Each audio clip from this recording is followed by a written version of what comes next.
Hi T-Birds, this is Brandon Street. I'm the director of the Career Center here on campus. I'm excited to spend just a few minutes with you today talking about how to effectively interview. Now, let's say you've written a resume, you've applied, you went through the whole process and they've invited you in for an interview. That's awesome. That means they're already interested in you. So now is the time to really hit the home run, to let them know you are the candidate they want.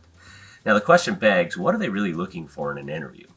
Well, let's discuss a couple of things. First of all, we know that they're looking for a good fit. That means are you a good fit for their team? Are you somebody who is positive, who will be to work on time, and who will fulfill the responsibilities of what they're looking for? The other thing they're looking for is skills, as well as characteristics, meaning skills that you have in regards to performing the duties day to day, and the characteristics, again, to be the type of person they want you to be and to fulfill that job accordingly. So, knowing those things, how do we know we're a good match for the job? A good interview starts with great research. So, meaning that you've looked into the company, you know about the team, you know about their mission, you know about the position that you'd be fulfilling, and you go in there knowing as much as you can about those things so you can tell them that you are a good fit for that position. Not a position, but their position. So there's many ways to interview. You see, we're doing video conferencing today. That's a means of interviewing, especially in our time. And so what are a few key things we need to remember when doing video interviews? Well, first of all, make sure you have a good background so that it's professional, represents you well. You don't want anything distracting. You don't want anything that they're seeing to be concerning to them. So make sure that what you have surrounding you represents you well. Also, make sure the lighting is okay, that they can see your face well. We also say make sure your eyes are at the top 2/3 of the screen so that they can see you well and you fill the screen well. The other thing I'd suggest is to make sure you dress professionally, even for video interviews, that they can see you're representing yourself well and you make a good first impression with them. Also, make sure you're looking to the camera. A lot of times we like to look down into the screen as we're talking, but it can be a bit distracting to those who are looking at you. To make a more personable, if you will, approach to an interview, look directly into the camera. Then there's phone interviews. Phone interviews are unique because they can't see you, right? So if you do a phone interview, make sure that you use your voice as a way to show that you have a good personality. So use, influx your voice. You even use your hands when you're on the phone so you can be a bit animated, if you will. Now, you don't want to be someone you're not. I'm not suggesting that, but you do want to come off as a positive, and given that your voice is the only thing they can interpret, it's important to make sure that is coming across well and not monotone or boring, right, if you will. And then there's our in-person interview. So if you do happen to sit down with someone in person, make sure again that your first impression is important, that you've dressed nicely, that you have a good, nice, firm handshake, not too firm, and that you're gracious. You thank them for their time and those types of things. So let's talk about the actual interview just really quickly. So make sure you're on time. We always say 10 to 15 minutes early. If it's a video conference, be ready, be prepared. Test the technology, make sure it's working.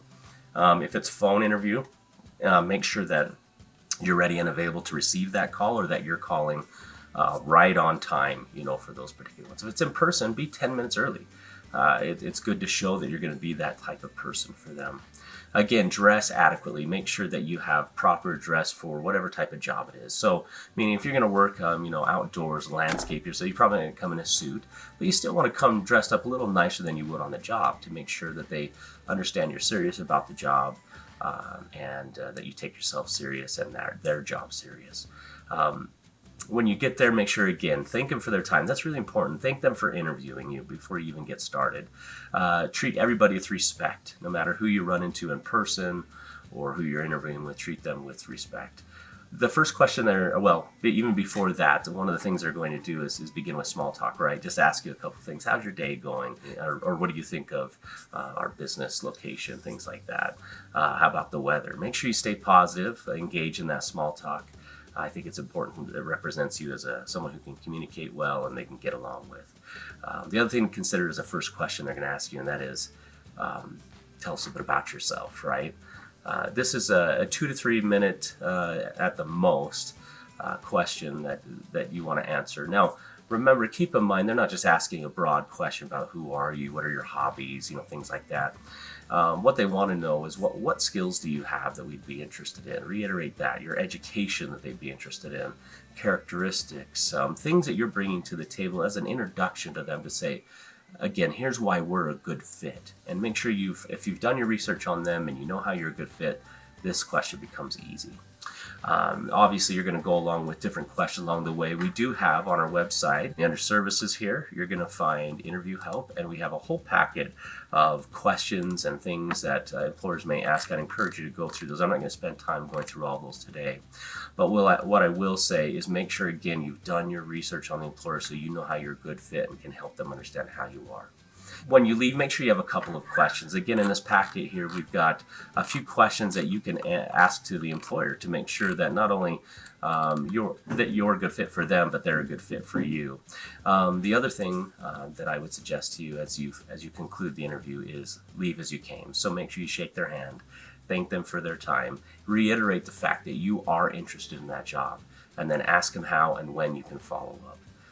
Within 24 hours, I'd suggest also that you send them a thank you note, whether it be a handwritten one or an email. Send them a note to let them know, again, you're gracious and thankful for the interview. Reiterate the fact that you want the job, and anything you may have missed you want to tell them very quickly. That's just a few key things to make sure you have a successful interview. Please remember, we're in the Career Center here to help you. So we can sit down and do a mock interview with you, help prepare you for an interview if you feel like you need that help. Let us help as we can. But good luck to you in finding your job, and go T-Birds.